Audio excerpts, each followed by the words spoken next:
नमस्कार दोस्तों। आज की ये भूतिया कहानी बेहद ही डरावनी और खौफनाक कहानी है। ऐसी भूतिया कहानी आपने पहले कभी नहीं सुनी होगी।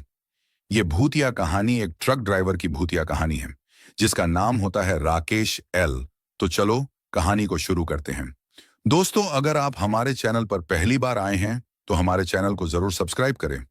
ये सच्ची कहानी एक ट्रक ड्राइवर के द्वारा भेजी गई है। राकेश नाम का एक आदमी ट्रक ड्राइवर का काम करता था। वह एक ट्रांसपोर्ट कंपनी में सामान डिलीवरी का काम पूरे इंडिया में किया करता था। एक दिन वह सामान की डिलीवरी लेकर महाराष्ट्र के लिए जा रहा था।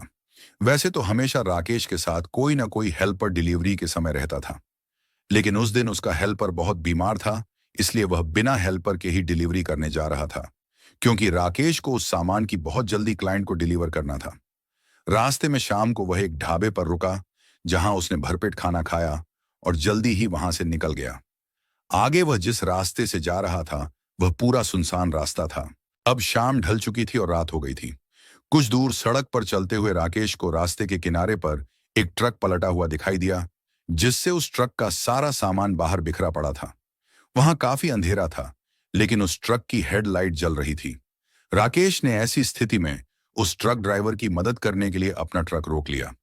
राकेश ने पास जाकर उस ट्रक को चेक किया, लेकिन उसे ट्रक में न कोई ड्राइवर और न ही कोई इंसान नजर आया। उस ट्रक का आगे का शीशा टूटा हुआ था और आगे वाला हिस्सा अंदर धंसा हुआ था, जो देखने पर ऐसा लग रहा था कि ट्रक किसी और बड़ी गाड़ी से टकराया हो, लेकिन वहां ऐसा कोई खून का निशान नहीं था। रास्ते के एक तरफ खाई और दूसरी तरफ घना जंगल था। उसने सोचा, इस ट्रक की ऐसी हालत है, इसकी सूचना मुझे अपने मालिक को देनी चाहिए। वही इसकी कुछ मदद करेंगे। उसने तभी अपने मालिक को फोन करके बताया। मालिक ने राकेश से उस ट्रक का नंबर मांगा। मालिक ने राकेश से कहा कि वह इसकी सूचना पुलिस को देगा। इसके बाद राकेश अपने ट्रक पर वापस जाने लगा। तभी उसके पैर के नीचे कुछ चीज आई। जब उसने ध्यान से देखा तो वह खून से सनी एक लाश पड़ी थी। इसके बाद राकेश अपने ट्रक पर वापस जाकर टॉर्च लाइट लेकर आया। उसने टॉर्च जैसे ही ड्राइवर की सीट के नीचे मारी तो वहां बहुत सारा खून बिखरा पड़ा था, जिससे राकेश बहुत डर गया।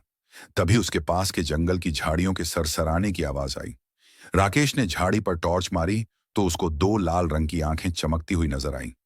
वह एक 10 फुट का जानवर की शक्ल का जीव था।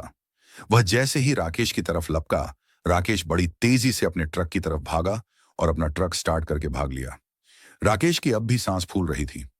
राकेश को अब समझ आ चुका था कि उसी डरावने जीव के सामने आने की वजह से वह ट्रक पलटा होगा और उसने जरूर ड्राइवर और उसके हेल्पर को मार दिया होगा। राकेश डिलीवरी करके आने के बाद भी उसी रास्ते से आया, लेकिन अब दिन का समय था और उसने अब की बार रुकने की बिल्कुल भी नहीं सोची।